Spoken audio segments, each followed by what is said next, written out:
everyone. We are back. It is the Canadian Bowler Show. I am Michael Fatuli, and I'm joined here today by my fabulous co-host, Daryl Fitzgerald. How are you doing, Daryl? I'm good, Mike. Bold today. It was thunderstorms early in the morning, opened up bright and beautiful for the rest of the day, and it was a beautiful day for bowls. Awesome. Yeah, I think you were telling me a little bit before we got going there. Was that a fundraiser event that you were doing, or what were you playing in there? Yeah. For those of you that know him, Chris Stadnick, he's been around the world to play bowls, national team, was a big member of the Niagara Falls community in Ontario as well. He's a past president of my club, but he's been living in Kitchener in and around me for a number of years, and he had kidney problems. So just this year, in January, he actually got his new kidney and really looks like a new man. He's bounced back. He's able to bowl again, which he hasn't done in a few years. So Chris wanted to give back to the Kidney Foundation and did a fundraiser. And I don't know the exact number, but I want to say he raised between $4,000 and $5,000.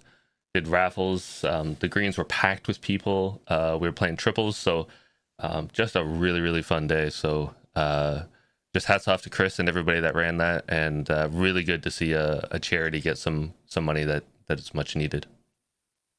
Awesome. Yeah, that's one of my favorite things is seeing the different charity events that do occur. It's a pretty good way to actually raise money, specifically a bowls tournament. I think Tim Mason did one for years out in BC, and Ernie Mead did one out in Saskatchewan for quite a few years. So it is a format that does work, and obviously when it's going to a good cause, it's pretty nice to be able to make a donation like that too. So I'm glad that was successful here or for you guys out there in Ontario.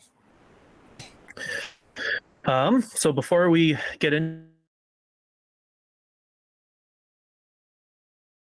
reminder to hit that like button. If you are any sort of interaction on the video, does help us out immensely. So please do hit the like button. If you're not subscribed to us on YouTube, also please hit that button. It does help us a lot, and any sort of support we get, we are pumping back into the channel. So we really do appreciate anything you do on these videos here. In regards to if you're a podcaster, this video will be up usually on all major podcasting platforms within the week. And if you're not able to catch the show live right now, we are on YouTube within the day, so you can check this out essentially whenever works within your schedule, and then go from there. We do have quite a bit of content here today. There was the Canadian Junior and Para Championships last week, so we have some results we're obviously going to cover there. But the main focus of the show today is we do have a interview with the CEO of World Bowls, and we also have a board member, I guess a director of a region, Ian, there on the call too. So we'll pretty much jump right into our interview because it's a fairly lengthy interview, but it's got lots of really good information. So anything you want to say before we jump into that, Daryl? No, I'm really pumped that we got a chance to talk to a World Bowls member. We've talked to Ian before. He was actually just starting out as the director of the Americas, so he hadn't really gotten his feet fully wet, and obviously COVID was a big factor. But getting Neil Dalrymple on the show is just a huge moment for us, and we really hope that you enjoy the interview, I guess. I will throw to it now. Hello, everyone, and welcome to the Canadian Bowler Podcast. I am Michael Patuli, and I'm joined here today by my co-host, Daryl Fitzgerald, and we have two special guests here with us. So joining us from World Bowls, we have Neil Dalrymple, the CEO of World Bowls, and we have Ian Howard. He is the director of the Americas region for World Bowls as well. So thank you for joining us, both of you. We're excited to get into some conversation here about World Bowls and sort of all the new exciting things that are happening there. So when we do the interviews, typically let you guys sort of introduce yourself and how you relate to bowls. I'll give Neil the floor first, just because I think it's his first time here on the podcast. So go ahead, Neil. Yep. Thanks, Michael and Daryl, and good to see Ian. Appreciate the opportunity to be on this podcast. So that's wonderful to have that chance to talk a bit about World Bowls today. I'm the CEO, as you said, CEO of World Bowls. I've been in the position since December the 1st last year. Prior to that, I was the CEO of Bowls Australia for 15 and a half years. Over that time, I've certainly come to very much enjoy the sport of bowls. I've started to play, and I wouldn't say I'm very good, but I hold my own on the green. And look, I enjoy the social elements and also the competitive side of the sport. So I think it just fits so well into society these days. So look forward to talking more about World Bowls and perhaps giving the listeners some insights about the current state, the future plans, and there's a lot to be excited about the future of bowls in the world. So if you would like me to take over, Michael, and Absolutely, just say a few Ian. words. Okay, thanks, Daryl.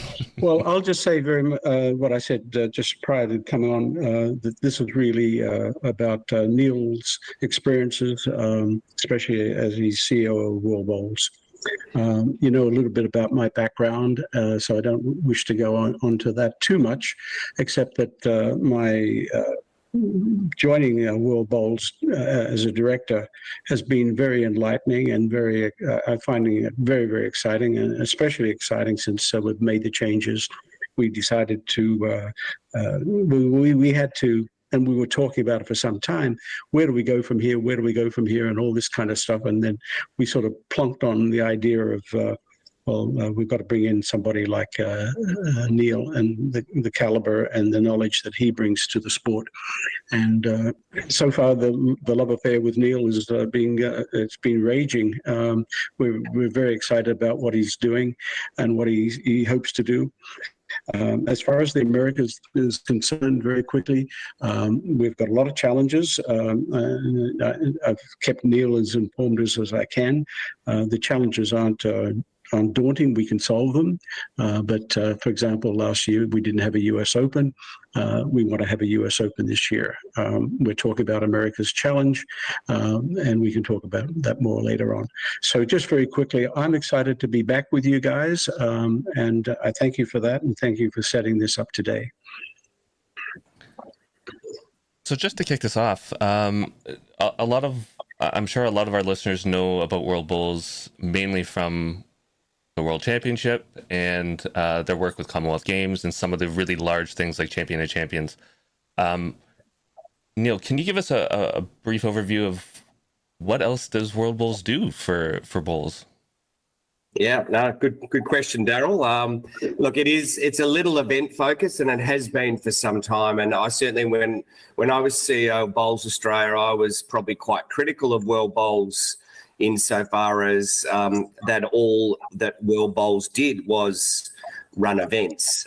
It certainly is. It's certainly part of what World Bowls does, but there's a lot more to it. And certainly into the future, we need to become more relevant to all of our members, of which we've got 58 member countries, which is, in comparison to other sports around the world, that is quite small. And we'll probably touch on that as a focus area a bit later too, in terms of how we need to grow our membership. Supporting the members is important, as a lot of our countries are very small and smaller than perhaps the average Canadian bowls club. So they require assistance with governance. They require assistance with getting the right structure in place to run their sport, and how they liaise and work with their peak sports federation.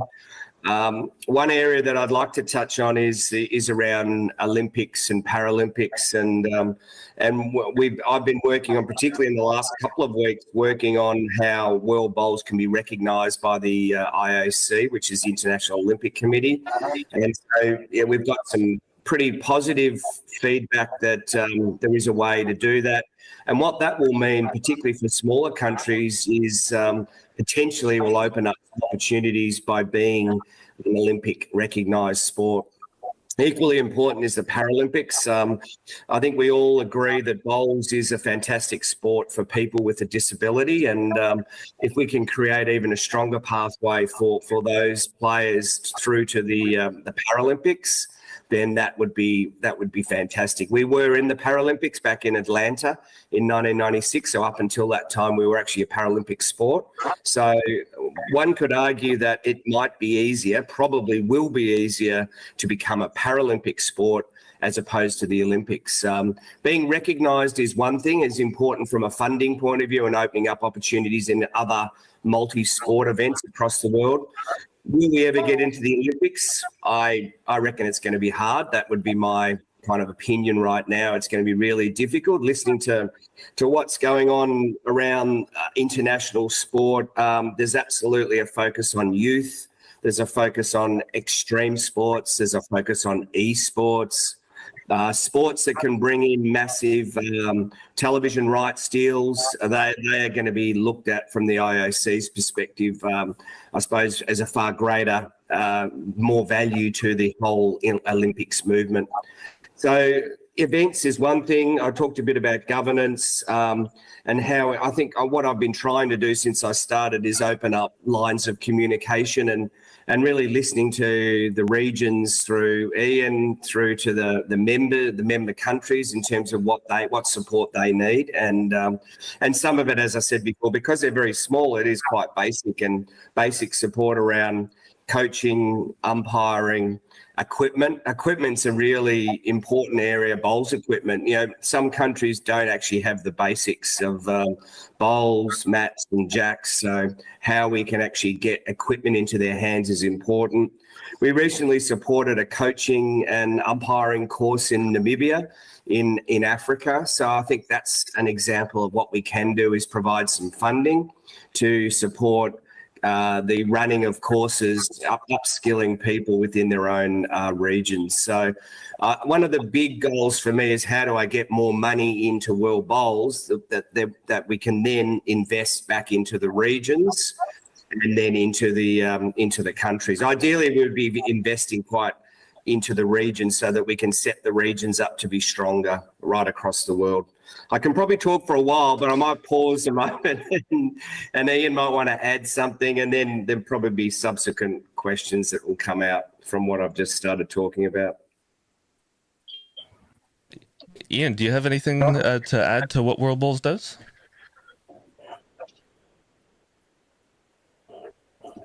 Did you say something to me, Daryl? I missed that. I'm sorry. Sorry, Ian. I was just wondering, do you have anything to add to what World Bowls is for bowls in the around the world? Well, that's really a Neil question. But I just do want to say this, is that what we are trying to establish is, for example, the America's Challenge. We do want to get away from being strictly sponsoring an event, as Neil said, and you know. But we have spoken about coaching, a coaching committee. That's a new initiative and a good initiative. Of course, we're involved in the rules. That's a standing committee. People involved in it. We had Nick Watkins. I don't know if Nick is still on that committee. He's resigned recently, Ian. Yeah. I wondered that. So we do rules, and we're going to do coaching, and I think that we're going to put money as best we can into developing such a thing as the America's Challenge. And we just did the Oceania event. So these are new things, and it's new thinking coming from the board in conjunction with Neil. We're invigorated by his openness and willingness to talk to us as on a sort of a peer basis, as opposed to he reports to us or we leave everything to him kind of basis. So what does World Bowls do? We're going to try and do more than we've been doing, put it that way. Perhaps to add to that, Michael and Daryl, particularly around events, one thing that's come out and we've started to use technology to help run our competitions and events. And so what we're looking to do is provide that technology for our members and regions so that they can run their competitions in a more efficient way using a system which is obviously built for bowls and can actually run the whole competition in an online cloud environment whereby it's quite intuitive and easy to operate. So I think there's certainly in my recent conversations and meetings with many countries, they're quite interested in using that as opposed to what perhaps they've done in the past, which might be pen and paper or slides up on a sheet. So it's trying to move the sport forward to make it a lot easier for our volunteers in particular. So I feel like I'll sort of jump forward with some of our questions because we did sort of go into a couple of the topics we wanted to cover here today. So we did talk about, I think Neil said 58 member nations for World Bowls. We had 57 in our sort of list here that we had, so 58. So it's obviously been developing, and there's some new nations that have come in there fairly recently.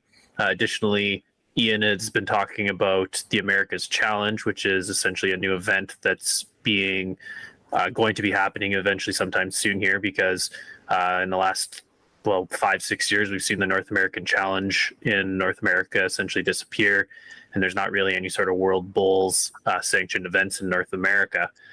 So we'll sort of start out with the first part there. So 58 member nations.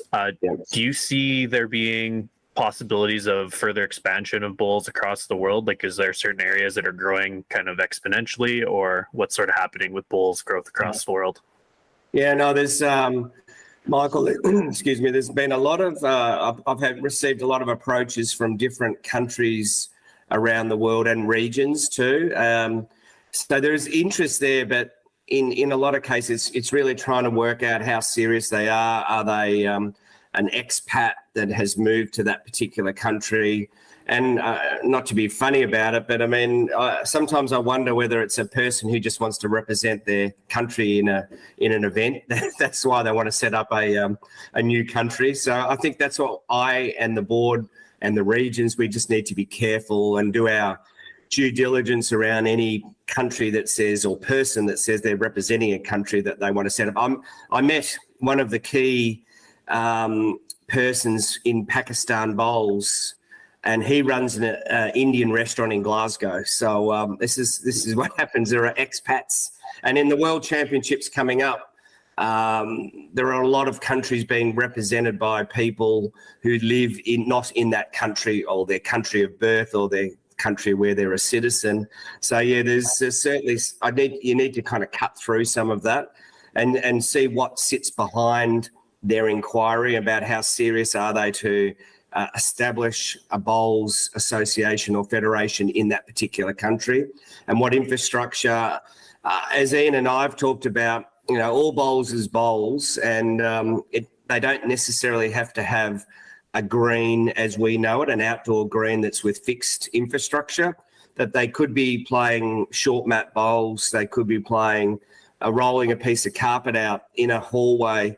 I saw in Wales and witnessed, and Ian's familiar with the short mat game, but in Wales, in villages right across Wales, short mat bowls is huge, and it's the way people actually get into bowls by playing short mat, and it's in a village hall. So it's very easy to operate. You can roll it up, roll it out, play your game of bowls, roll it up, pack it away, go to the pub for a beer, and that's your game of bowls. So I think what we all need to get our heads around as a sport is that is bowls just as much as it is bowls at the World Championship or a Commonwealth Games. It's a different form of bowls, but it's still rolling a bowl down a green. And the sooner we get there, which we're moving quickly, and that's probably to answer the question. There are countries that are playing short mat bowls in Scandinavia, Norway, Belgium, Denmark, who are not members of World Bowls but play short mat bowls. Now, my question is, why aren't they members of World Bowls? Well, if we're all together with short mat bowls, World Bowls, we come together, those countries will be part of the family of world bowls. And that, so there's some easy kind of, when I say easy, it's not that easy, but it's, there are some easy pickings of countries that play bowls now that are not members of world bowls, and they should be. And I suppose Europe's an example where it's quite a strong sport in Europe and through the UK. Countries, as I mentioned, Scandinavia. There's a real interest at the moment in West Asia, which is around Iran and the Saudis, the Dubai, UAE. A lot of expats obviously expats being mainly English, Scottish, UK expats that live in those parts, and also a lot of Southeast Asian people living there too. So there's certainly an opportunity there. The sport's going quite well in Asia. It's quite strong in Asia, with actually one area of the world where the sport's actually growing in participation through Singapore, Hong Kong, Malaysia, Japan, Thailand, Philippines, they're operating quite well. And we'll probably see their continued growth and improvement at the World Championships in a couple of weeks. I mean, they're getting stronger and stronger, and they're becoming more competitive on the world stage. Oceania's a real mixture, with Australia and New Zealand being obviously the bigger countries, and then lots of small countries, a number of small islands, countries that are interested in joining, again, with expats some of them living in New Zealand, but from those particular islands. The Americas region, Ian and I have spent a fair bit of time. I found this on the web for countries. Sorry. USA, Canada, and then there's certainly the potential. We certainly want to work hard on the US and try and grow the sport. I think we all agree in any international sporting market, the US is very important. And how can we get the sport more mainstream in the US? How do we get those events happening? But even more clubs, more bowlers. It's I think talking to Henselite, one of the bowls manufacturers, they're selling a lot of bowls in the US at the moment. They've got an active distributor. But the good thing is there's people are buying bowls. And interestingly, in the UK, I met with Taylor Bowls and also Drake's Pride. They said they've never been busier in selling bowls in the UK. There's coming out of COVID, they're getting regular inquiries about purchasing bowls. So something's going right around the world. There's the sport, there's activity happening in different markets. So yeah, I think it's exciting. But yeah, growing the number of countries is important, because if we want to be considered as an Olympic sport or a Paralympic sport, we need to get those numbers, I believe, beyond 100, ideally. I think getting to a number around about 75 in the first instance is my target.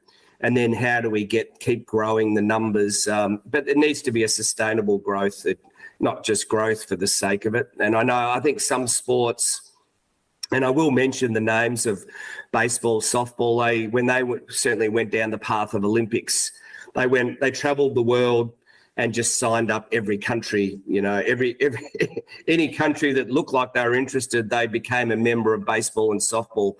That's one way of doing it, but I think we want sustainable growth, and we certainly want more countries playing, and we want the sport to be more visible and people understand. A lot of people in the US, and I'll talk a bit more about this World Bowls series and World Bowls Premier League soon, but a lot of people we've spoken to in different agencies and sports betting companies, they don't have a clue what bowls is. They reckon they might have seen it once, but they've got no idea. So the sport's not that visible and strong on a global scale.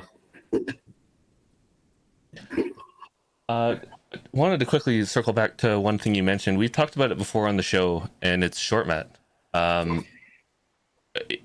We see it in the world, and we see it probably similar in Canada, where we've got kind of the bowls associations, and then we've got the short mat associations. Do you see a bridge of getting those two groups together and becoming sort of one happy family? Well, absolutely, Daryl. That's what I'm working on. Not just with short mat, but with disability bowls, and there's also International Indoor Bowls Council as well. So in the UK, as an example, they're very fractured. So you have peak bodies for outdoor, indoor, short mat, disability, men, women. You know, we got in Wales, there are 6 different national peak bodies. So it's clear that if World Bowls can take the lead and unify those organisations, we need to speak with one voice on a global scale. We need to speak as if we're in charge of the sport, and that we are one. So I was fortunate to meet Daryl. I meet the chair of the World Short Mat Council while I was in England, and so yeah, they're very keen to work together, to collaborate. I've got to be careful, you know. We don't want it to be seen as a takeover. I mean, we need people to come with us willingly, and they need to be treated respectfully, and we come together for the right reason. And so I think in some cases that'll take a little bit of time, but I think with short mat, it's a great entrance or entree to the sport of bowls, but it's its own sport. It's its own bowls in its own right. And the World Short Mat have their own World Championship, which they've got locked in for the next 6 years. Primarily, the World Short Mat Council just run the World Championships. They don't do much else. There is a World Short Mat Bowls Tour, which is primarily in UK and Scandinavia. So they don't have much to do with that. But I think as a way of getting countries started in bowls, then short mat absolutely is one option. And short mat can exist, as I mentioned, in Wales. It can coexist with other formats of bowls. So, and because it's so easy to set up and cost effective, it's an obvious way for World Bowls to become part of short mat. So I'd like to see short mat and World Short Mat, World Bowls working hand in hand or as one in the future. So I'll throw a question over to Ian here. So we sort of touched on it briefly about the Americas Challenge and sort of how the North American Challenge has sort of disappeared here. So the plans when we had sort of gotten some information is that the Americas Challenge would be coming potentially in 2024, 2025. Do you have any more information or updated information about what's sort of happening with that? None whatsoever, Michael, but I will say it. You're absolutely right on the money. 2024 or 2025, we would like it to be 2024. We've got the buy-in. We have one hiccup, Argentina. If you followed the economy of that nation, it's very dire. So they've been a bit reluctant to move forward. We'd like them. We've got to find a way to bring them into the fold, and it may have to go to the Pakistani running a coffee shop or something in Scotland basis. A bowling friend of mine is actually from Argentina, and he plays out a very good bowler, and he could maybe represent Argentina. But that's joking aside. It's moving along. We just got the summer is on top of us right now. People are bowling, they're traveling for vacation time, and it's really hard to get people around the table. We've got support from Canada, the United States, Jamaica, and Brazil, and so I think that we'll put together something, and I think it will be 2024. It probably will be, we're talking about somewhere in California or Arizona, but we had our sight set on Florida, but it may not be possible. And it could be later in 2024 as opposed to our original target date of sometime in April. There's a lot of work to be done, as you can imagine. You've got to find the right club, and it's got to have the volunteers, and you've got to just go on and on and on and on. But I'm hoping that we'll come to a shortened version as opposed to having singles, pairs, trips, and fours. I don't think we need to have that. That many formats. I think we could probably do with less, and therefore keep the cost down and keep the club activity to somewhat a reasonable amount, as opposed to commandeering a club for a week or something like. As you know, what happens with the nationals here. So, is that somewhat of a good answer, or?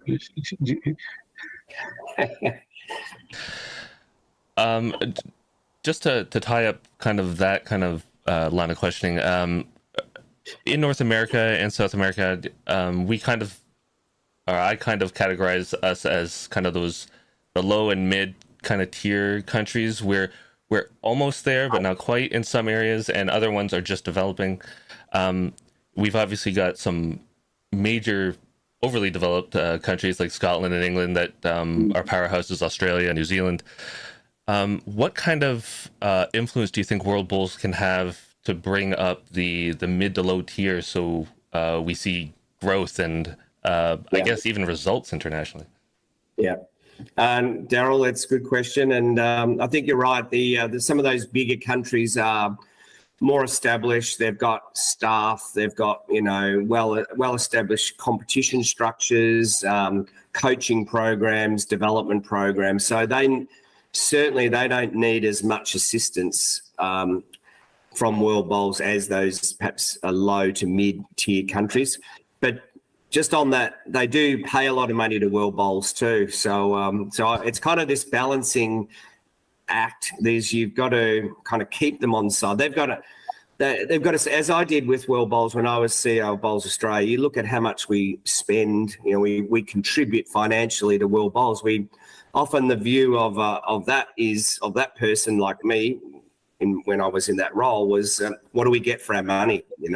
What is World Bowls doing? So I suppose balancing the return on investment, which people are going to look at. Of course, they're going to look at what they get for their money. So where some of our membership model is at the lower countries pay very little because they're very small in terms of numbers, and that's historically what the financial membership system was based on, was the number of bowlers.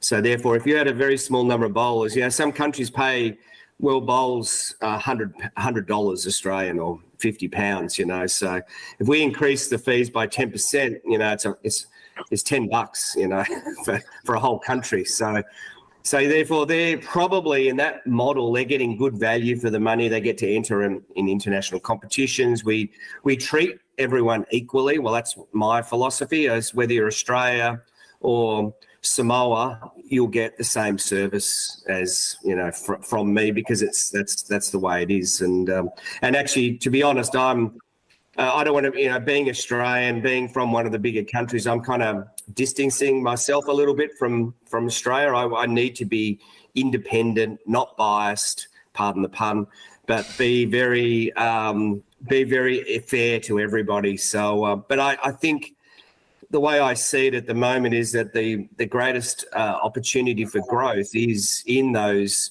low to mid-tier countries, because the very small ones are very volunteer-based. The larger ones, as I mentioned before, have got the structures, the staff. They're employing lots of people to work in bowls. And then it's the people, organisations, countries in the mid-tier that need our support and probably are on the precipice of something really good, with a bit of help, a bit of guidance, a bit of support, a bit of investment, a bit of funding.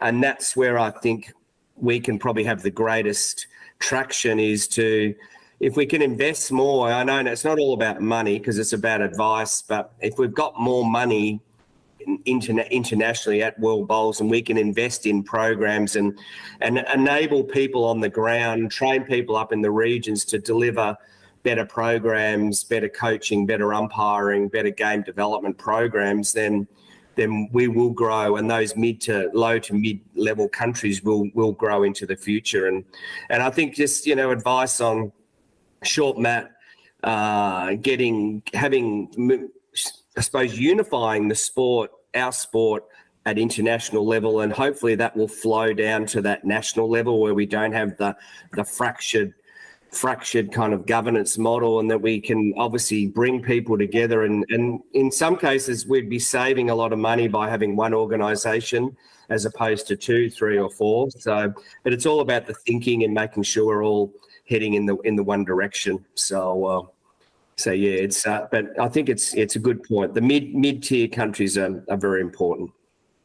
just add one thing, if I may, before another question pops up. We have discussed the idea of having a buddy system, and now how that might work is, let's say Canada might align itself with, let's say Brazil, and the United States might align itself with Argentina. Somehow or other, there's a sort of a relationship that's close to each other as opposed to far away. So I don't know where we are with that program, but it's something we've talked about.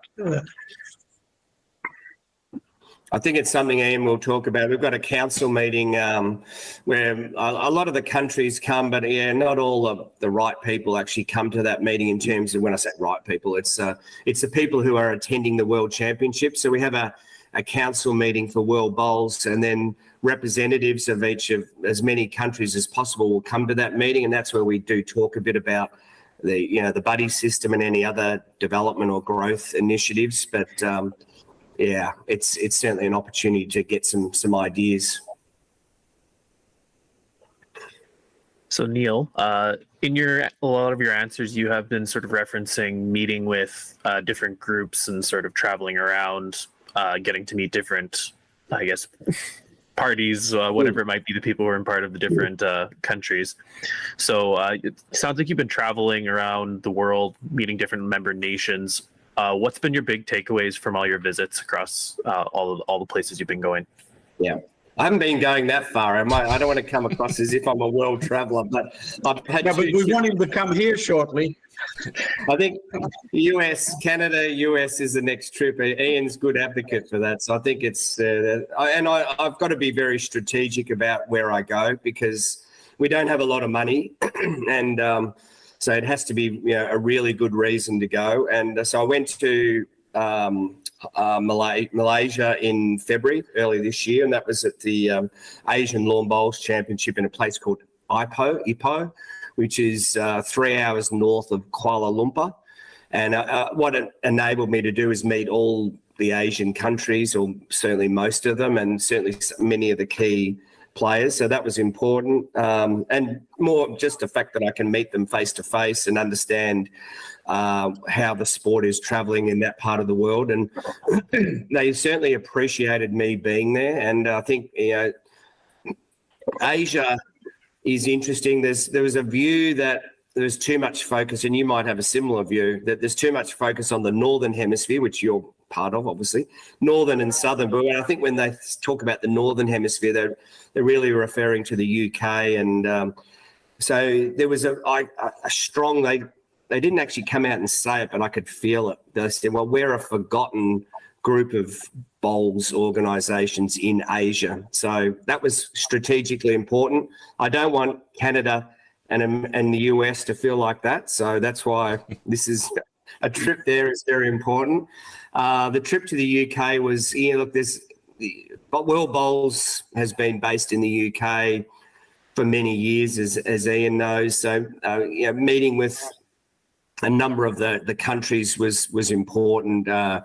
Going to meet with the Bowls England board, meeting with the CEOs of Bowls Scotland, Bowls England, meeting with all of the officials from Bowls Wales. As I said, I met some guy from Pakistan, and then on my way back, I went to Switzerland, which was kind of on my way home.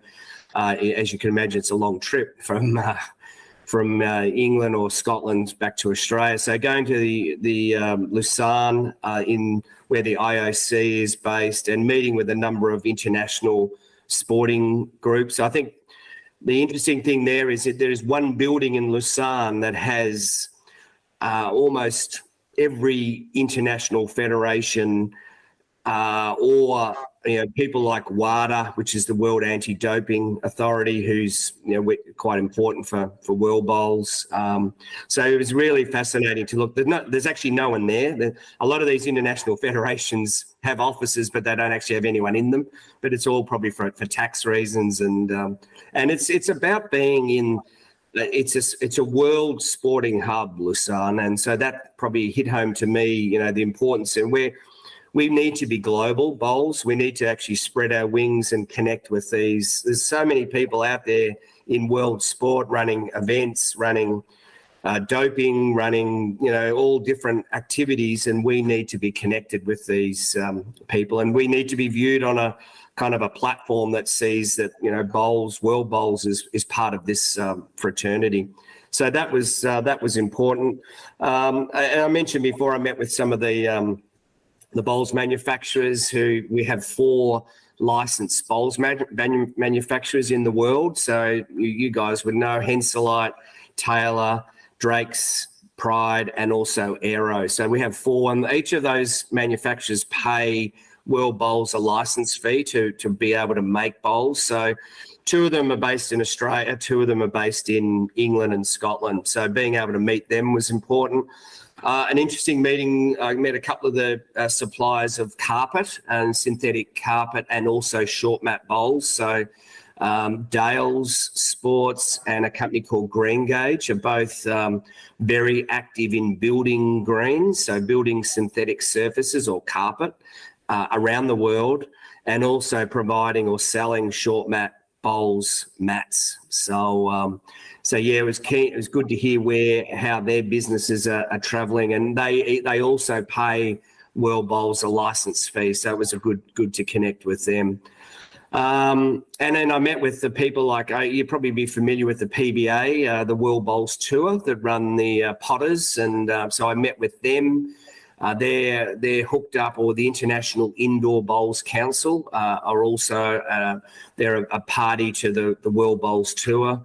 So that was good to meet with them, and we've been talking to them about how they could fit in with the this proposed World Bowls Tour or World Bowls series that we're looking to establish in 2024, which the Americas Challenge, the US Open, if we can get that up and going, 2 events that we would see being on this calendar for World Bowls and be sanctioned events by World Bowls, which would then accrue ranking points into an overall world ranking system that we're hoping to launch by the end of this year for 2024.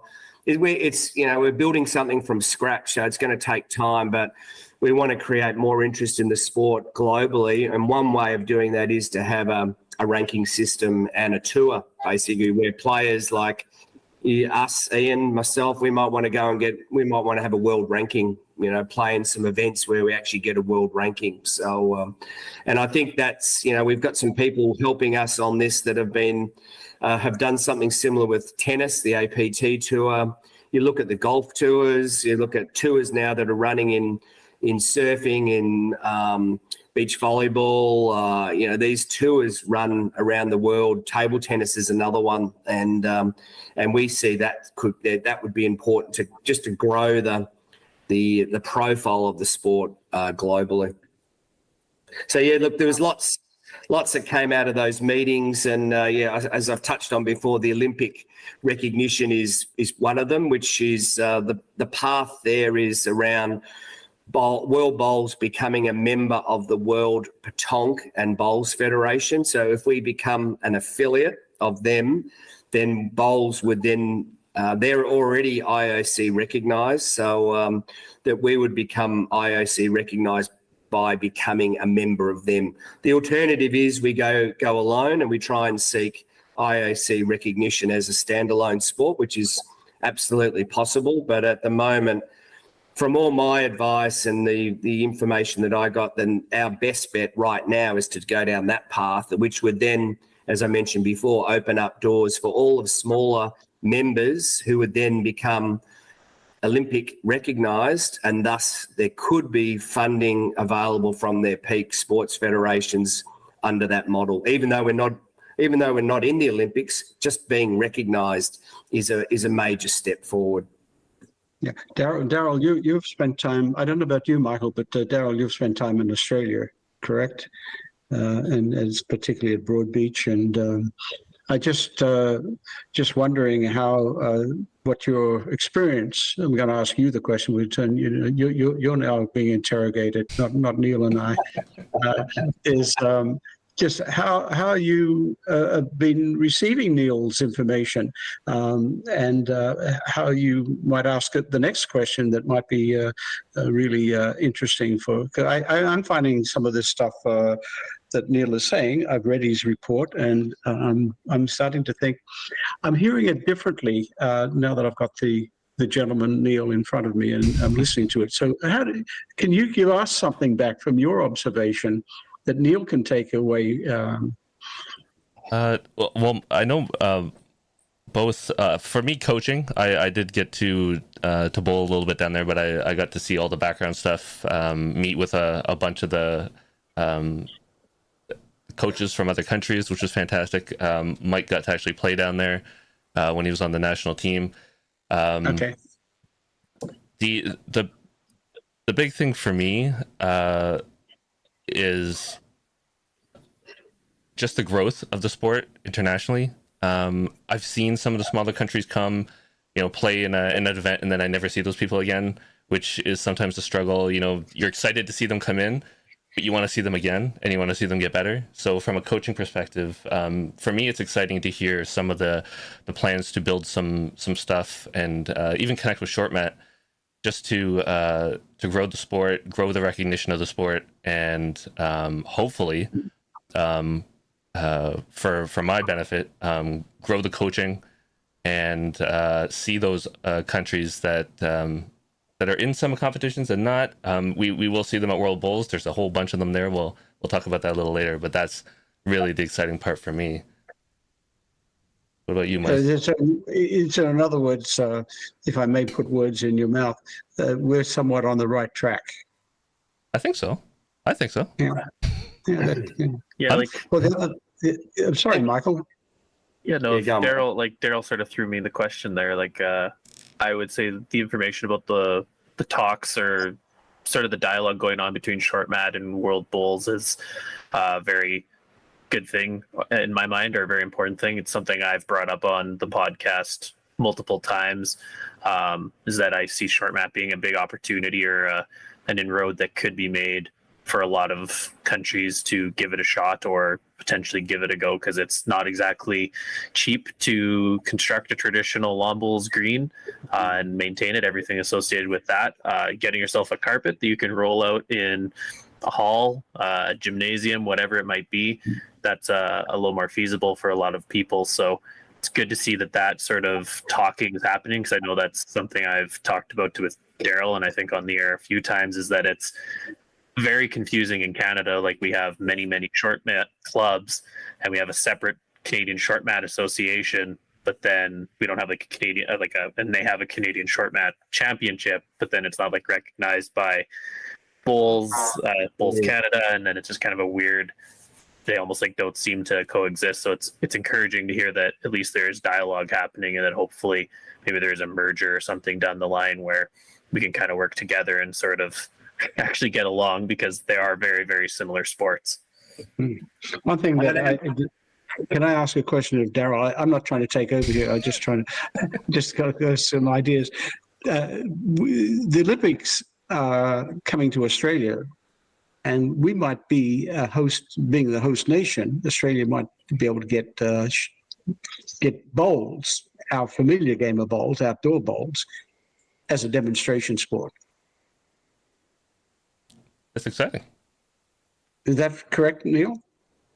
Look, it's not a demonstration sport anymore. No, it's so all the sports. Some sports will come in on the recommendation of the local organising committee. So in the case of Brisbane 2032, the committee will say, here are the core sports, which I've had this explained to me, so I'm a lot clearer about it now. There are 28 core sports.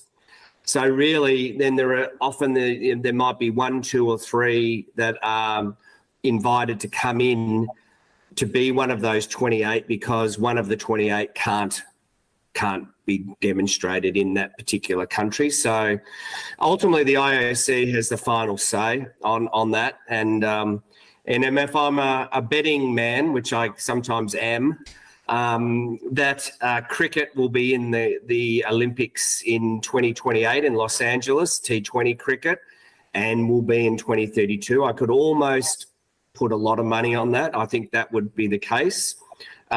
Here's one for you. How many people listen to this podcast? we're almost at 4,000 subscribers, and Following. I'll just be careful what I say. I reckon esports will be in the 2032 Olympics.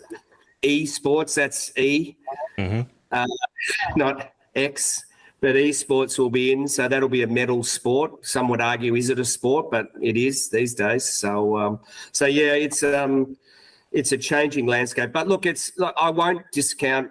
Our optimism is that we might get. We'll be trying to get bowls in 2032. You know what though? But it mightn't be what we all think. It might be short mat, and it might be.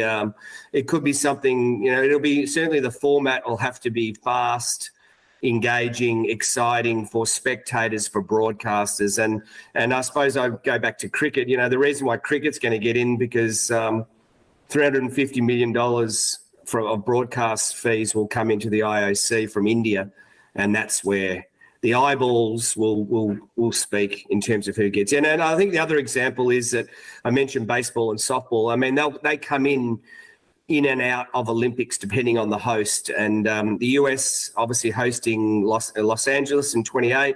Baseball and softball are strong sports in the US. So, yep, they'll be in Los Angeles. They'll probably be in Brisbane as well, maybe. But, yeah, someone's really got to drop out. And as it was explained to me, modern pentathlon is an Olympic sport.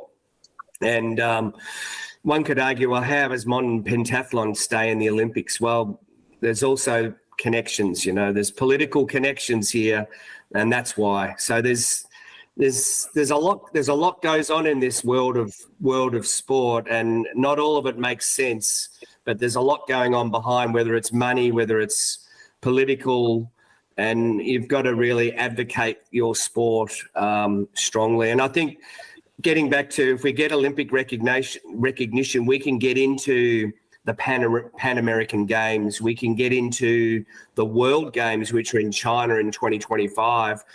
At the moment, we can't get into. We're not allowed to participate in those sports because we're not Olympic recognised. So there's a whole other range of events, multi-sport events that could get us in, which would then showcase the sport of bowls and then possibly position us better for Olympics and Paralympics. I mean, it does sound exciting. I know when bowls was brought up as initially possibly going into the Olympics, or at least going down that path, a lot of people were excited to see where that would go. So, being at some of the events and knowing firsthand all the stuff that goes into it, it's not surprising that it will take a while, but hopefully we will get there. That kind of leads me into another question, which is not so positive, I guess, but obviously the big talk of right now is the Commonwealth Games. I know for me, the initial fear was when I heard that bowls was no longer a core sport in the Commonwealth Games. I thought that was something interesting, but now with Victoria not hosting in 2026 and Alberta, Canada just recently pulling out their attempt for 2030, I guess the general question is, what is happening with one of the biggest events in the Bulls calendar? So, yeah, that was extremely disappointing, Victoria pulling out. I don't think anyone really saw that coming. Running a regional games was always going to be a challenge. So they were running, I come from Melbourne in Victoria, so it's my home state. The government definitely ran here. The state government was the one that bidded for it. Their choice was to run a regional games, which obviously meant more investment in infrastructure because some of those regions didn't have the facilities to deliver the games. What would have been a better decision in hindsight would have been to run the games in Melbourne as they did in 2006, and it would have been way more cost effective. I think the damage that the fallout is still is occurring from that decision, and unfortunately Alberta I think that was certainly part of the fallout. We're fortunate that I suppose from a positive perspective, the World Bowls president, Darryl Clout, is based in Australia. He's also on the Commonwealth Games Australia board, so he has great insights into what's happening behind the scenes. I know that that Australia or the Commonwealth Games Australia are looking and approaching other governments here in Australia to see whether they might take the games in 26. I know after meeting the Commonwealth Games Federation, unfortunately the decision came after I'd met them. They were really looking forward to 26 and 30, but I know talking to people in the UK, there's certainly interest from England and Scotland as a combined bid for 26. There's certainly been interest from other countries around the world too. I remain optimistic that they'll find someone. I know some people say to me, oh, that's the end of the Commonwealth Games. I don't think so. I think that we'll find the CGF, the Commonwealth Games Federation, which is the international body, they will find another host in 26. And I think you've got to remain positive and optimistic. Bowls, yeah, it's not a core sport anymore. Only athletics and swimming are. They've gone down the path a bit like the IOC now, looking at more flexibility for the host countries to choose the sports that are part of the program. I mean, fortunately for bowls, we're strong in the Commonwealth. Most Commonwealth countries we're pretty strong in. So again, bowls should be in Commonwealth Games into the future. But I suppose it's a bit of a time that for us at World Bowls is to now look at, well, if the Commonwealth Games wasn't there, well, what would our event calendar look like? And I mean, that certainly looks, we focus on our World Championships. And as I mentioned before, I mean, trying to get into some of those multi-sport games like the World Games, which is a pretty big event. As I said, it's in China in 2025, that we need to start to look at some of those. One of my tasks that I'm going to do is to put together some sort of a paper around the whole event structure going forward, which will come to the World Bowls board first, but it really map out what is our event structure, what is the quality, what qualifiers do we have for World Championships, what are those other events that potentially bowls might be part of. So it's just unfortunately, it's not good with the Commonwealth Games, but it certainly gives us a bit of a prompt to say, well, okay, what is our pathway? What events are we going to be part of into the future? That's good to hear that there's at least sort of the background planning, or at least idea that there could be, I guess, muddy water ahead or something along those lines. So at least the thoughts are there. So if there was ever essentially like a pared down version of the Commonwealth Games where maybe they just go with those core sports, you sort of touched on that, you'd say World Bowls is looking at sort of what would an international calendar look like. Would it potentially be like an expansion of the current World Championships is sort of what you guys are envisioning, or is it more of like I guess running it maybe every 2 years type of a thing to essentially replace Commonwealth Games, or how would that sort of be looking? Well, we're running the World Champs every 2 years now. Again, I'm not 100% sure that that's the best model. One idea that I've had is, how do we make the regional events more meaningful, and how could they become qualifiers for a World Championship? So that could be the America's Challenge, or we, as you guys would know, we used to have the Atlantic Rim and the Asia Pacific as qualifiers that would feed into the World Championship, and that's when the World Championship was run every 4 years. So I'm thinking that we need to work on how we make those regional events more meaningful. We run a regional event now in every region. So there's, as Ian mentioned, we've had the Oceania Challenge, the Americas Challenge, which will run next year. Hopefully we will run next year. Asian Lawn Bowls Championship, the African States, and the European Championship. So there's something happening all around the world. But right now those events just get played for competition and for the winners and the medals, but there's nothing that it doesn't go on to anything. So, and perhaps it doesn't have to, but I think if you make them more meaningful, and that's certainly one step.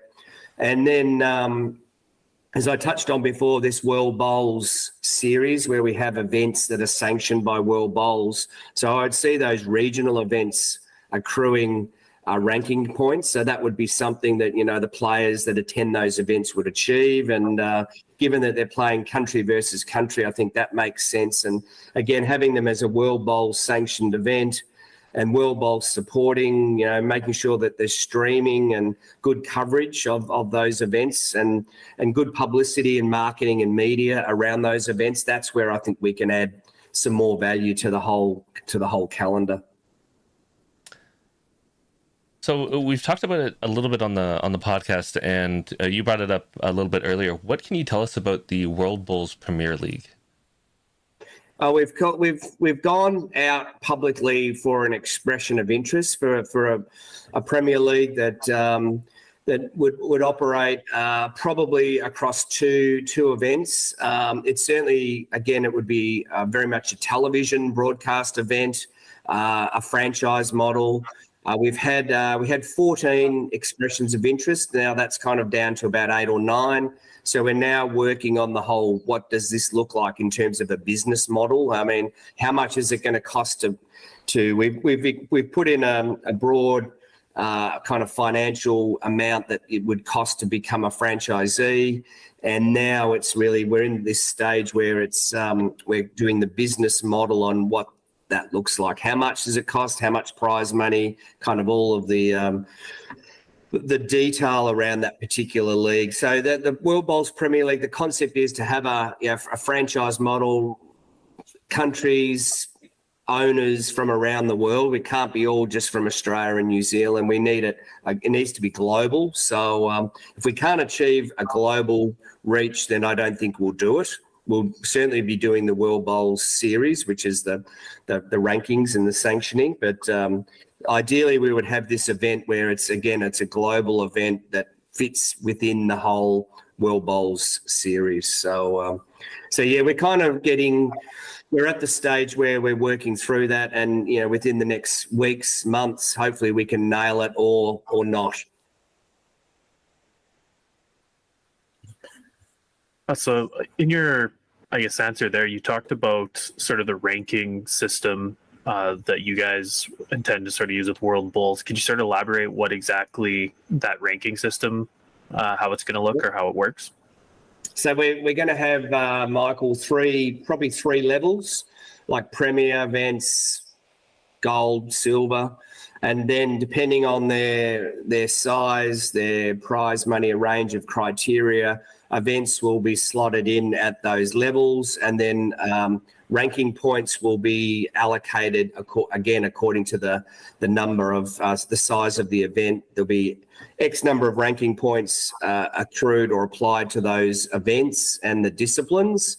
And so we'll apply obviously ranking points for disciplines on a singles, pairs, triples, depending on what events they run. And then when the event is run, then the results will be fed into a system to then calculate the ranking points. And so what we would look to do is, over a calendar year, we want a good spread of events across the world. So it can't be centric to any particular region. We want enough events whereby we get a global rankings structure, and across the calendar year, you'll be able to follow who's number one, who's number 250. And each month it'll kind of gradually get to the end of the year, the season, let's call it.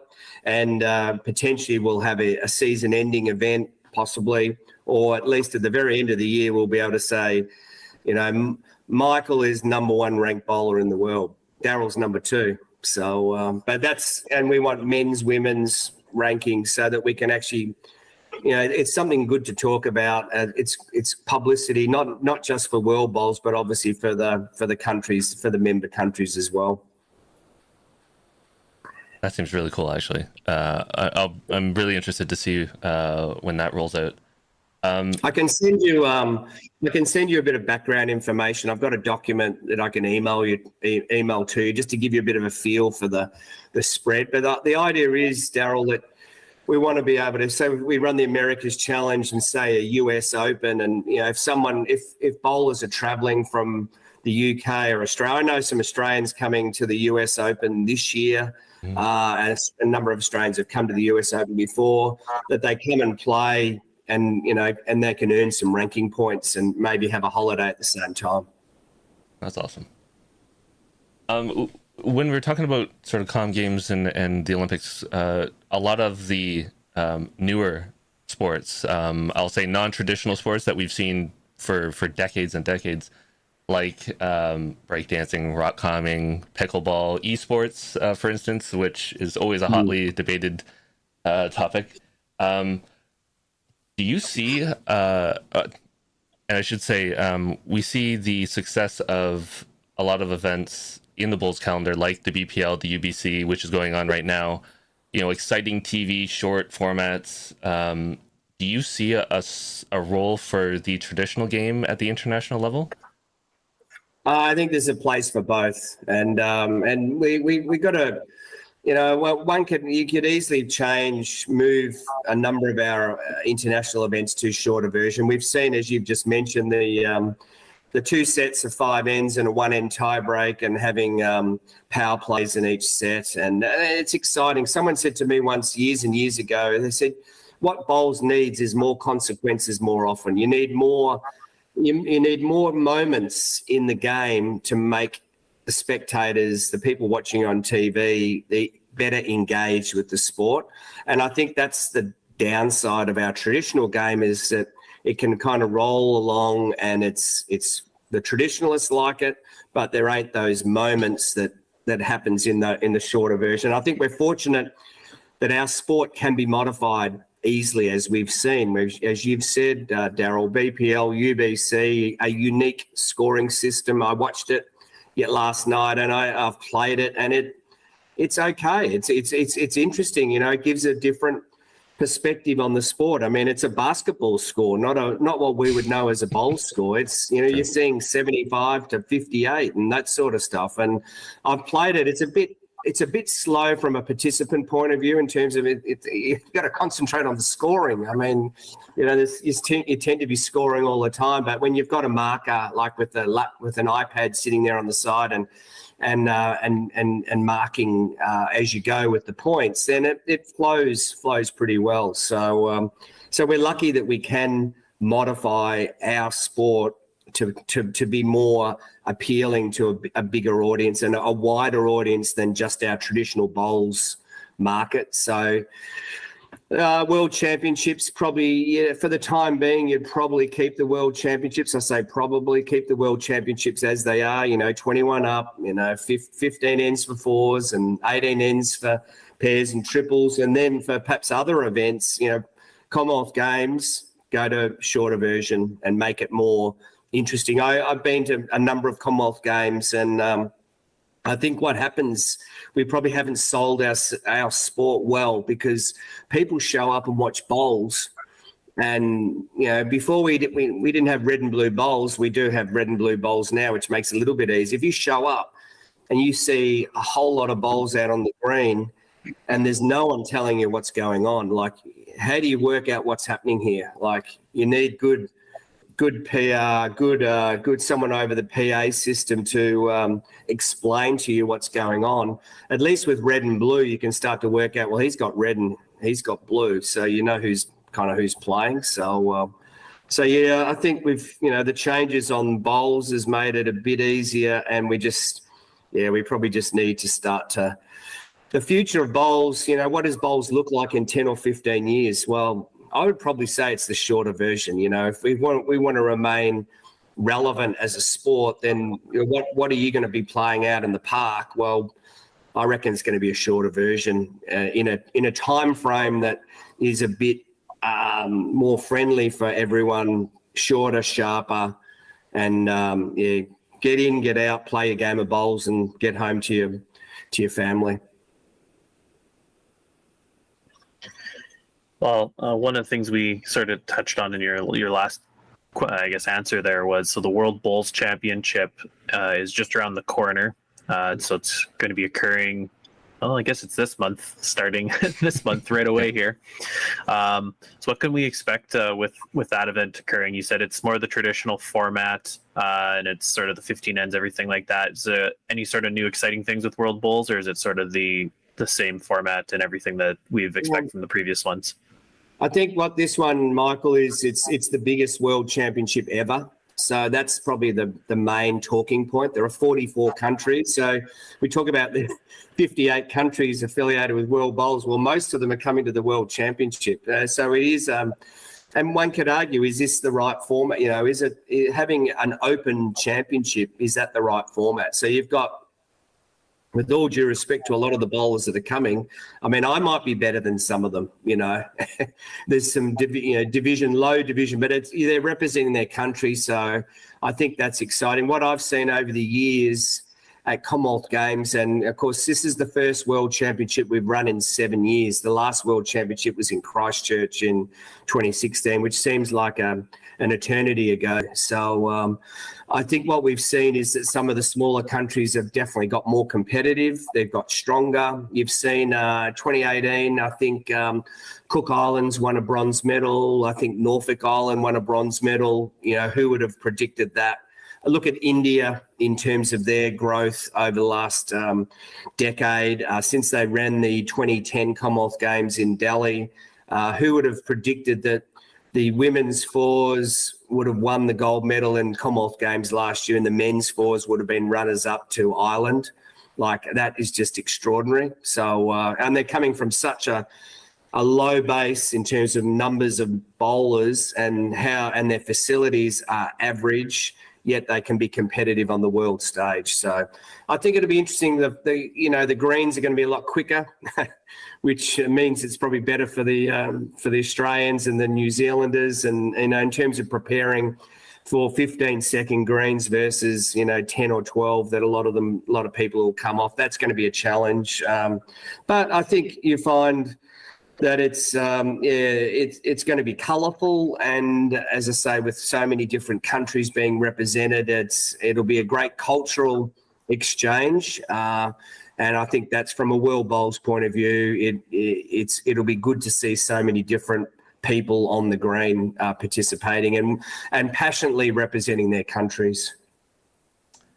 So for people like Mike and myself who are passionate about bowls and love watching it, love seeing everything about it, what can the fans expect as far as TV coverage, streaming, especially for those that are outside of the Oceania region? Look, there'll be pretty good coverage. It's World Bowls. Just to be clear, World Bowls, and this was before my time and probably Ian's too, is World Bowls assigned the rights to Bowls Australia to run the event. So we don't have whilst it's our event, we don't have a lot of control over the organisation, because all of the rights around broadcast and commercial and the operation and the risk too, let me say, and financial risk is with Bowls Australia. And they obviously get the revenue from government to run it.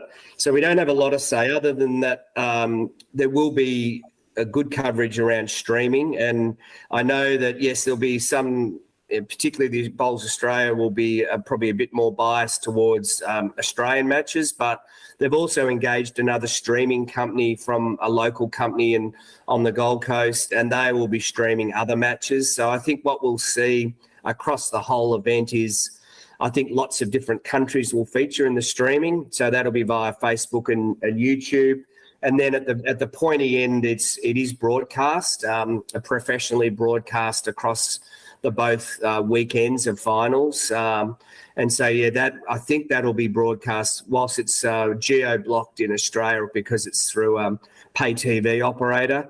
I'm pretty sure that is still streamed globally through Facebook, through Bowls Australia's Facebook. So, and World Bowls will be sharing all of the streaming coverage as well through our social media platforms as well. So I think all in all, it'll be pretty good. Yeah, it's again, it's good for the sport to have a strong coverage. And World Bowls will be providing updates, on our Facebook and website across the whole competition as well. I had one question that we kind of skipped over at the beginning, and you talking about social media and your website leads right into it. Obviously, World Bowls has had a rebrand with their logo and everything around it. The website has had a refresh, which is awesome to see. I know Mike and I have both talked about it, and it's a lot better than it was. It looks really good and has a lot of information. And seeing a lot more communication. How has this change helped World Bowls in reaching maybe the same people that maybe didn't know what was going on and new people as well? Well, we're definitely growing our. Look, to be frank, I mean, we're a small organisation. Just to put a bit of clarity around it. I mean, I'm a full-time employee.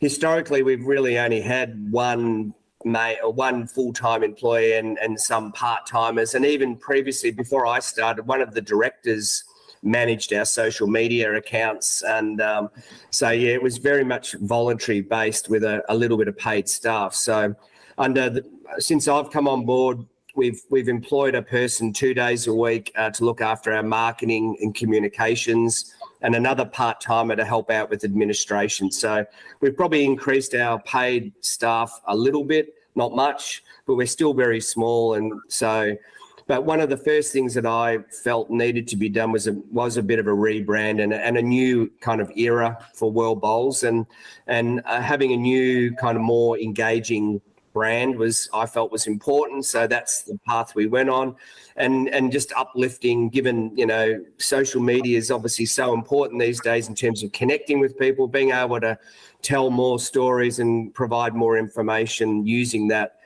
mechanism was important. So we've grown our social media following significantly. In fact, we've probably doubled it, tripled it from where it was, given that it was a very low base. That wasn't that difficult, to be frank. So, but look, it's all about getting and communicating what we're doing. I think it's just, for me, it's about connecting. It's not about showing off. It's just saying, like, this is what's going on. People want information, communicating well with them via email, via social media, but connecting more than just with the administrators. I think making sure that the bowlers out there see what's going on too is important, because you guys, as you said right from the start, you didn't have much idea what World Bowls did. Hopefully you do now a little bit more.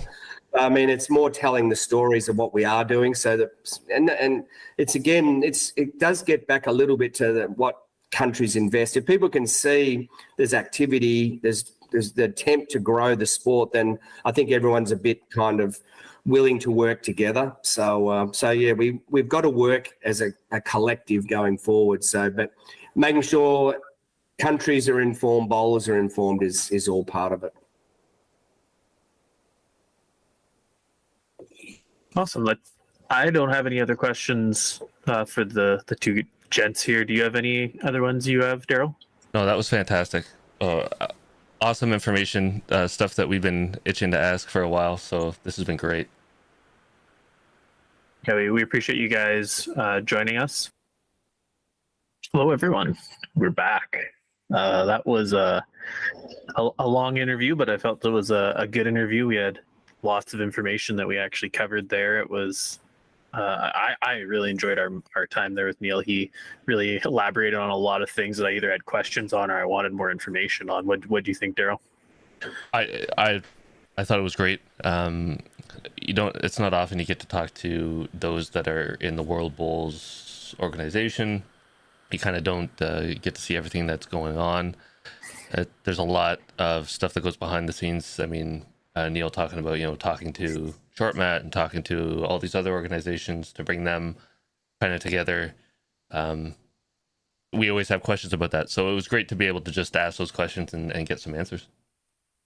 Yeah, no, definitely has me a little excited for a few of the things that are coming down the pipe, the ranking system, sort of all the different things that he was talking about, the Premier League, everything. It's going to be interesting if a lot of it sort of pans out over the next couple of years.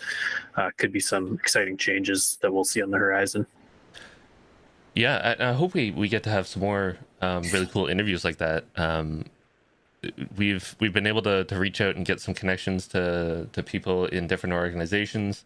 And for us, like, we're interested to know what's going on, and we hope that we can bring that stuff to you guys, our viewers, as well. And it was a really cool thing when Ian was able to hook us up with Neil and get that interview. So cool. Yeah, definitely.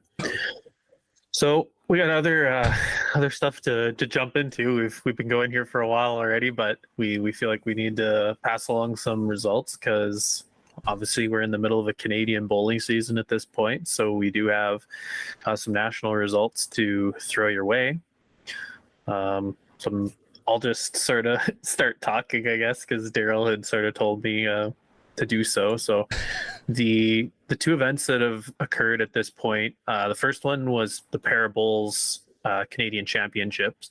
That took place would have been about 2 weeks ago there in Calgary, Alberta. You have those results up, is that right, Daryl? I do. So I'll go with the visually impaired results. So they're ranked B1, B2, B3, and B4. In the B1 field, Randy Fred won gold. In the B2, Louise McLean, who's from my club, actually, she was bowling in the charity tournament, which is really cool to see. Louise McLean won gold, and Heather Hannett won silver. In the B3 section, Vivian Kwan won gold, and Jay Gatley won silver. And then in the B4, Dave Ruckman won gold. And then on the physically impaired medal stuff, the B6 ranks, Jack Smart won gold, and Chelsea Robertson won silver. And in the B7 category, some guy named Andy Caldwell won gold, and Ann Hibbard won silver. Andy was at the charity thing too. I congratulated him. Obviously, Luke's dad, he won gold, which is really, really cool. Yeah, awesome to see and Andy getting a medal there. He's I think he won last year too, so it was good to see he had some positive results there again.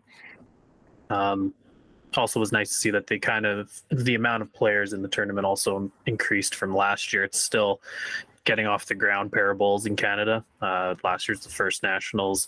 This is the second, so there's a few more players in this one, which is an encouraging sight to see. So hopefully maybe next year we'll see the same thing where it just keeps growing, and maybe eventually it's going to have as many or more players than the major nationals. Yeah, no, that was a positive result. I mean, it's going to grow year over year. We're starting from square one, basically. And I mean, Andy's a longtime player, so he's definitely ahead of the game when it comes to Parabowls. I would argue he's probably one of the best in the country if you put anybody against him. So seeing him win gold, I would have put my money on that for sure. But it was really good to see him do it and show his skills, because he's honed them over a long time, and he's a good bowler. Yep, definitely. So I guess if we move on to the other event that occurred, so the Youth Nationals also took place pretty much about the same time, roughly 2 weeks ago. So that tournament wrapped up, I guess it was July 30th. So we have the U18 girls. The winner was Kiara Shalau from Alberta. Second place was Gwyneth Chang from BC. And third was Taryn Mitchell from Alberta, and Ryan Wilson from BC took fourth. If we go for the U18 boys, the winner from BC for the second straight year was Logan Sanderson, and he beat Lo Wong from Saskatchewan. So it was actually a rematch from last year's final. Really great game, that one. They went back and forth. It was 18-16. I was an umpire at the event, so I got to watch that live. It was actually a really good game. They both made quite a few shots to almost hold game at different points. Third place was Clayton Huey from BC, and fourth was Jacob Hyatt from Ontario. In the U25s, the winner was Jordan Koss from Saskatchewan, and she ended up beating Bailey Van Stein from Ontario. So two of our Canadian national team members playing in the final. Bailey played great all week, got herself to the championship game, I think, undefeated. And then obviously Jordan's a pretty tough player to play, so they had a really good final there. And then in the third, fourth game, Amy Spence from PEI ended up beating Lucy Ewan from BC. Again, very competitive games. The women's U25 field was a great field, and it was actually awesome to watch and see how high level the U25 ladies were actually playing all week there. For the U25 men's, the winner was Eric Gallipo from Ontario. He ended up beating Aussie Chambers of BC. And third place went to Curtis Wortman from Ontario, and he ended up beating Yu Huang Huai, or Huey, from BC. So those were the four normal disciplines. The other thing that occurs at the youth championships is the Forster Lang pairs. So the winner of the Forster Lang pairs once again was Eric Gallipo, and I don't have the first names here in front of me for the Forster Langs, but played with, I think it was Agad Barakat from Alberta, and they ended up beating Jake Masterson from Ontario and Decker Lai from Ontario. So that was, again, a pretty cool final to watch between those guys. And then the third place team was Curtis Wortman and Clayton Huey from BC, and they ended up beating Jordan Koss and Shelau from Alberta. So again, very good results. As I said, I was an umpire at the youth championship, so it was fun to watch all these young players duking it out all week. It was actually great bowls across the board. I was quite impressed with a lot of players, like specifically the BC players that end up coming out there. A lot of them I had never seen. I think it was Clayton Huey and Gwyneth Chang. I'd never seen either of them play before, and obviously a bronze medal and a silver medal for Gwyneth. Pretty solid finishes for them. So I think we're going to see some pretty solid bowlers out of BC coming in the next few years. In I guess next year's change, the U21 division. So it'll be interesting to see how that sort of flips this championship come next year. But it was encouraging to see the young players. Yeah, I don't have much more to say other than that. But for all of you out there who have never seen a youth championship, like if you're in the area, like it was just in Regina, so in Saskatchewan, make sure you go and check it out. It's awesome to see these players coming up, and they play so well, and they're so young for a sport that the support that you give them goes a long way. And all I can say is just keep encouraging them. It was great to finally see a really strong U25 women's field. For a while, it was just a couple, maybe a handful of people playing, but now it looks like it's just a solid field top to bottom. Yeah, and I guess if we sort of pass along news that sort of occurred at the event, so obviously as we kind of hinted or talked about there, next year there's going to be some significant changes to the youth championship, so it's switching to a U21 format. Part of that is my least favorite change of the entire model, where they're now not allowing kids under 14 to play in the event, and essentially those players 22 to 25 lose out on however many years of sort of that youth play. What was interesting to find out was Alberta made a statement, Bowls Alberta made a statement at the actual closing ceremonies that they're going to be piloting or creating an event to essentially keep alive that current format of the youth championship that we see.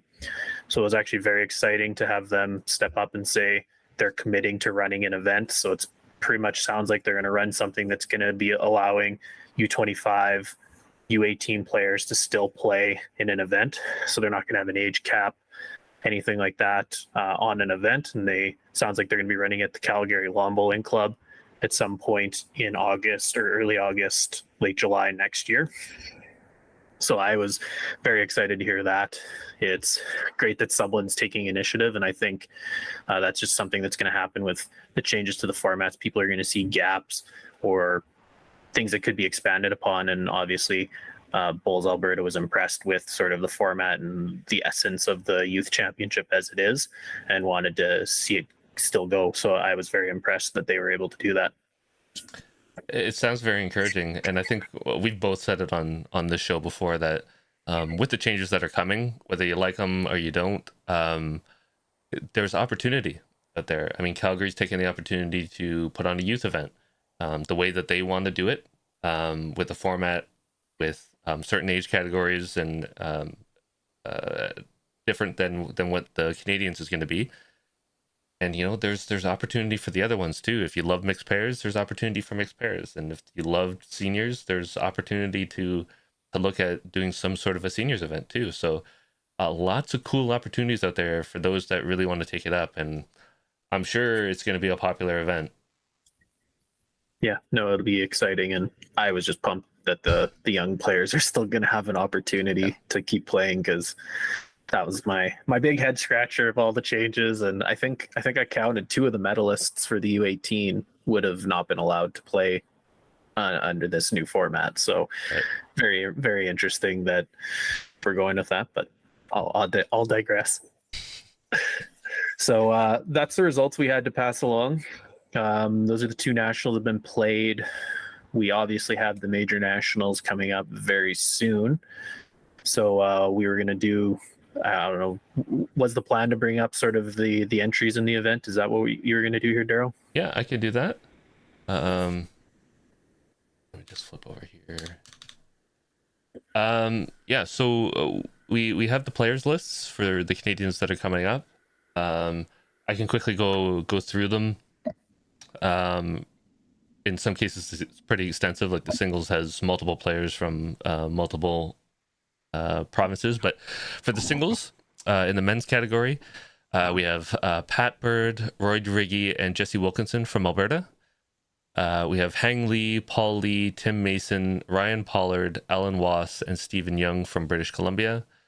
John Bjornson and Bob Van Wellingham from Manitoba.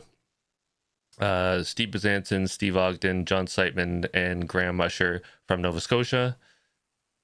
Dave Defoe, Kerry Lucier, Mike McNorton, Everett Zwires from Ontario.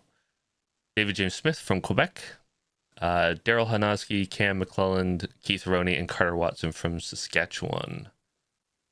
On the women's side, we have Claire Day, Bev Robinson, Jan Robinson, and Kira Shiloh from Alberta.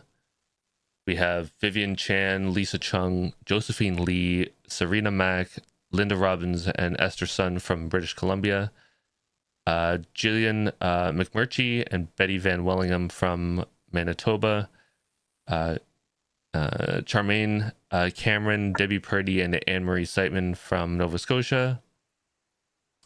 Cindy Higgins, Laurie McLeod, Diane Trask, and Barb Young from Ontario. And Heather Hanoski, Isabel Parkin, and Jean Roney from Saskatchewan. So, Mike, any thoughts on the singles groupings that we have right now? Nothing like too terribly in depth. It's a pretty good field, both side, men and women. There's obviously some pretty strong names on both sides. Like I think we got defending champion for the men's singles. Correct me if I'm wrong, it was Pat Bird who won last year. So I think we got Pat back. Obviously, he'll be someone to contend with, and I think you got multiple other men who have won it before, and guys who have been perennial medalists, things like that. So pretty strong field there. Ladies, same thing. I think you've got multiple women that have won it before, and sort of kind of the who's who of the bowlers, and then there's also some young up and comers in the field as well. So I'm pretty excited for the singles to take place. A bit of a change this year. The singles is being run first before the majors. I think that's the first time to my knowledge, that's occurred, that they kind of flip-flopped, and usually it's the other way around. So that'll be interesting to see how that sort of plays out, but I guess kind of gives the incoming players for the majors the ability to probably watch the finals of the singles on that last day. So that'll kind of be a nice atmosphere of the players. Part of, I guess, the show here is Al and I will have a prediction show video coming out here very shortly. So I'm not going to go too deep into predictions or anything like that. I'm going to save that for our video that we're going to have out probably mid to late next week, right around the start of the singles. Since it's going to be very similar to next year, we're going to make some predictions. Hopefully teams don't change within 2 or 3 days notice. That was our least favorite part about that video last year, is we made 3 or 4 predictions and we had very substantial changes made to some of the teams. So then obviously we looked like idiots. I think we're idiots anyways, but that's just how the way it goes. I'll let you take over again here for the players in the sort of the major part of the nationals. Yes, British Columbia A. We have Kinon Lau and Sing Sum on the men's pairs side, and Josephine Lee and Serena Mack on the women's pairs. British Columbia A men's fours, Carrie Mans, David Baldwin, Heng Lee, and Clement Law. And then on the women's side, Carrie Ip, Lisa Leifong, Ivy Kian, and Selena Z. British Columbia B pairs, we have men's as Jeff Law and George Mann. Women's is Lorraine Choi and Fanny Young. BCB, British Columbia B, I should say. Fours, David Matthey, Brent Jansen, Bob Maxwell, and Gary Kirk. And then on the women's side, it's Sharon Baldwin, Kathy Harms, Lorraine Martin, and Lynn Chortaki, I hope.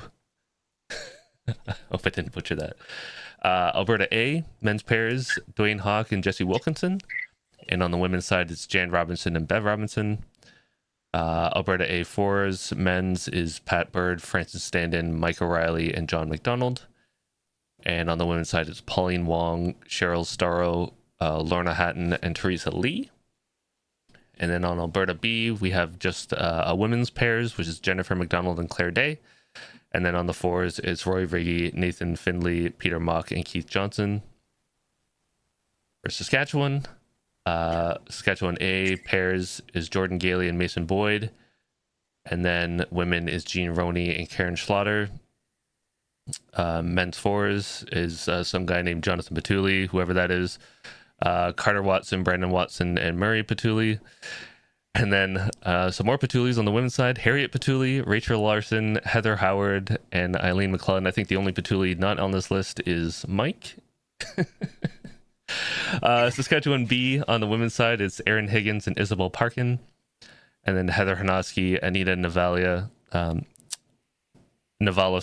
then Elizabeth Jones and Janet Watson for the women's fours. Manitoba A, we have Gerald Chudrick and Randy Kenning. And on the women's side, it's Betty Van Wellingham and Jillian McMurchie. Manitoba A fours, Brian Cullum, Ian Thompson, Rodney Rose, and John Bjornson.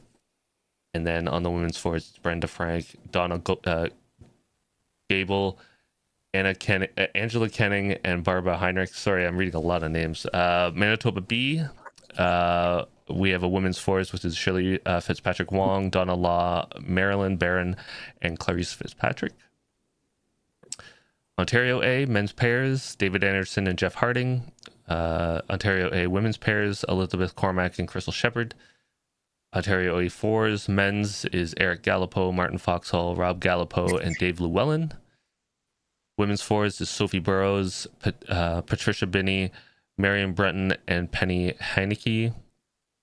Ontario B men's pairs, Mark McFadden and Dave Defoe. And on the women's side, it's Lan Tran and Kathy Larking. Ontario B fours men's is Gary Pickering, Bill McCollum, Michael Spadafora, and Pierre Vanderhout. Women's fours is Cindy Higgins, Betty Robitaille, Lynn Cranch, and Laurie McLeod. Quebec men's pairs, John Devlin and Gilles Kerr. And on the fours, it's David James Smith, Mike Doskis, Patrick Desarnlo, and Ram Gullum. New Brunswick, we have a men's pairs of Mark Beeman and Wayne Hossack. And on Nova Scotia, we have men's pairs, Steve Ogden and Steve Bezanson. Women, Lena Cameron and Debbie Purdy. Men's fours, Nova Scotia A, Braden Campbell, Raymond McDonald, John Seitman, and Liam Campbell. And then women's fours, Tammy Foster-Vino, Jackie Foster, and Marie Seitman, and Lorraine Bezanson. Oops. I believe that is it.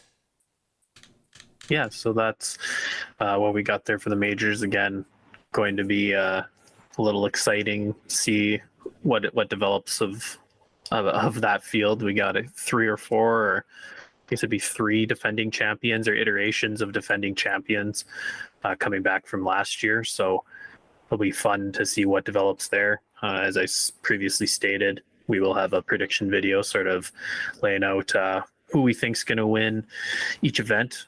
So that should be out mid next week. So please do give that a watch. Put any sort of nasty comments you have about the predictions there.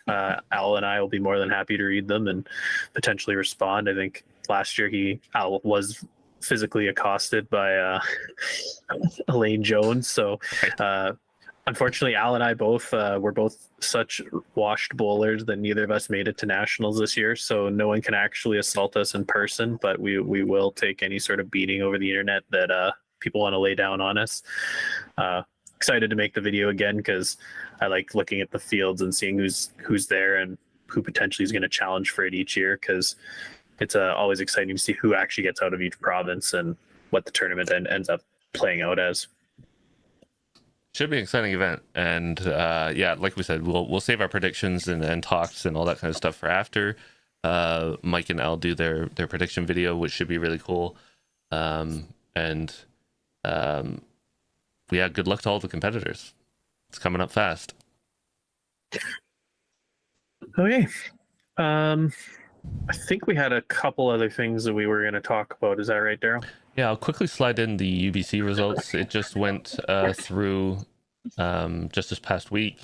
They had 3 events, which is crazy in my mind, but they had 3 back-to-back events that just went bang, bang, bang, all played for the UBC Cup. And I will just quickly go through the results now, and we can have a quick chat after. For UBC event number 1, Exodus Blue won with Deer Park as the second place, and you can kind of see the breakdown of the bracket here for the preliminaries, quarterfinals, semifinals, and finals. For event number 2, we had Deer Park again battling it out, but this time they fell to Whittlesea Eagles. And then in the final one, we had the Warilla Gorillas facing Moama Black. Moama has 2 teams, Moama Green and Moama Black. And Moama Black won this one. It went down really fast. I wasn't able to catch all the events. I think I only caught a bit of the last one, just with timing. But I caught up on some of the results, caught up on some of the people. It was the thing that for me was really cool was the 2 U.S. teams seemed to do a lot better this time around than they did in the previous events. Yeah, I think they've been to probably this is their 3rd UBC now, or 3rd iterations that I think they've traveled for, and you can see that obviously playing on the Australian greens has helped the results that they're getting. So I think if you went back and looked there, I think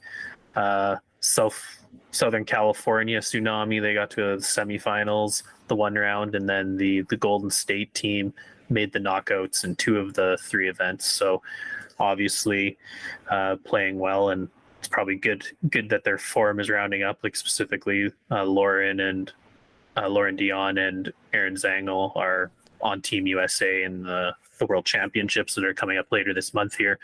So I imagine this event was a good sort of primer or something for them to gear up for the Worlds in a couple of weeks here.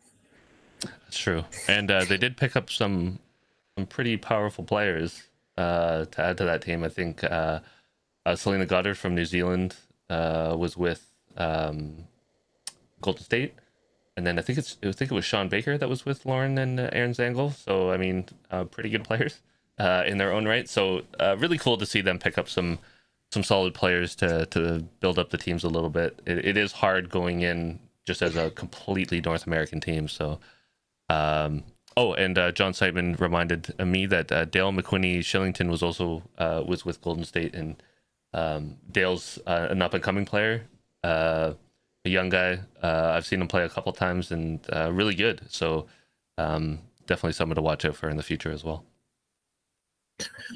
Awesome. All right. Was that all that we were going to cover here, Daryl, or did you have? I have one more. It's a As I say, I long think friggin' show, man, for tonight. But one more important one. We do have the World Championships coming up. So I was able to snatch some of the section play, or the sections that were broken out. So we'll just quickly go over the sections for those of you that are really interested in the World Championships, to see where Canada falls in, and maybe you have friends from other countries or other places that you know are going to be slotting in. So let's throw up the sections here. So para mixed visually impaired pairs. The only countries competing right now are Scotland, Hong Kong, China, England, South Africa, Australia, and New Zealand. Para men's pairs, we have two sections. Section 1 is England, Thailand, Australia, Hong Kong, China, and Wales. And section 2 is New Zealand, South Africa, Scotland, Singapore, Korea, and Japan. Para women's pairs has New Zealand, Australia, England, Scotland, Thailand, and Hong Kong, China. Now we get the big groupings now, because it is an open World Championship, so we have a ton of countries that you probably have never seen in a World Championship before, or you've only seen them sporadically when they were able to field the full team.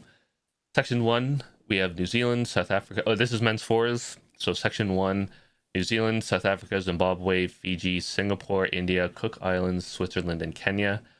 Section 2 is Australia, Malaysia, Wales, Norfolk Island, Japan, Namibia, Malta, Philippines, and Papua New Guinea. Section 3 has Ireland, United States, Jersey, Israel, Niue, Turkey, Botswana, and Macau, China. And section 4 has Scotland, England, Hong Kong, China, Canada, Thailand, France, Samoa, and Argentina.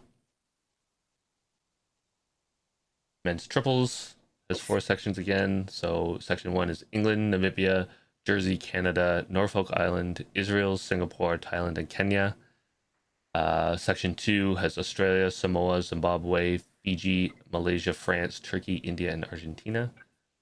Section 3 has New Zealand, Ireland, United States, South Africa, Switzerland, Hong Kong, China, Papua New Guinea, and Botswana. And section 4 has Japan, Scotland, Wales, Niue, Macau, China, Philippines, Malta, and Cook Islands. Men's pairs.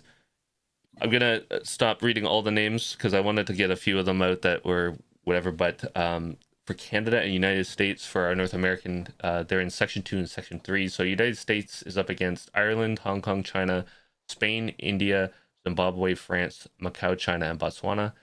And in section 3, Canada is against New Zealand, England, Fiji, Namibia, Japan, Netherlands, Kenya, Turkey, and Thailand. And men's singles, you got Ryan Bester playing for Canada in section 2 against Japan, England, South Africa, Cyprus, Zimbabwe, Botswana, Singapore, Papua New Guinea, Sweden, and Sri Lanka. And then United States is in section 3 with Scotland, Malaysia, Jersey, Namibia, Macau, China, Cook Islands, Switzerland, Falkland Islands, Thailand, and Kenya. And then on the women's, section 1 sees United States and Canada up against Australia, Ireland, Norfolk Island, India, and Botswana. Women's triples, Canada is in section 2, which is Wales, New Zealand, Zimbabwe, Jersey, Switzerland, Cook Islands, and Japan. The United States is in section 4 with South Africa, England, Malta, Thailand, Turkey, and Kenya. Women's singles, we see Canada in section 3, Norfolk Island, South Africa, Fiji, Guernsey, Turkey, India, Malta, Namibia, and Jersey. And the United States is in section 4, New Zealand, Malaysia, Kenya, Singapore, Samoa, Niue, Macau, China, Switzerland, and Japan. And then women's pairs, section 3 has Canada with Scotland, Malaysia, Cook Islands, Kenya, India, Jersey, Botswana, and Macau, China. And then the United States is in with Wales, Norfolk Island, South Africa, Singapore, Thailand, Turkey, and France. Mike, that is a load of teams. A load of teams. Yep. No, you nailed them ahead, and I think Neil in our interview touched on it as well. It's the biggest world championship that there's ever been, so they're pretty much allowing people to come in and play in the tournament. So it's good to see some of these nations we've never seen before. I'm sure it's gonna the results will be interesting to see, because I think Neil sort of touched on some of them may not be the most high level players, but again, I think the participation is an important thing. You did touch on the Canadian groups.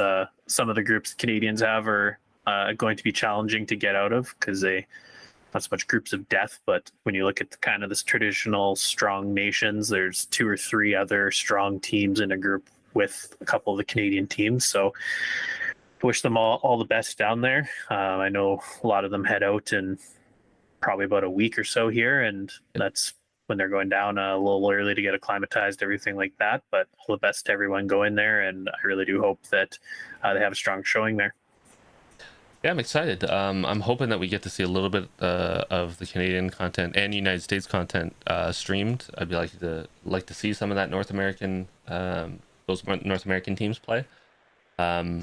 It'll be great to see what the events will be like. They're played over multiple venues in and around the Gold Coast, all of them top notch, and yeah, like you said, like just some teams we've never seen before. So I'm curious as to how they'll do.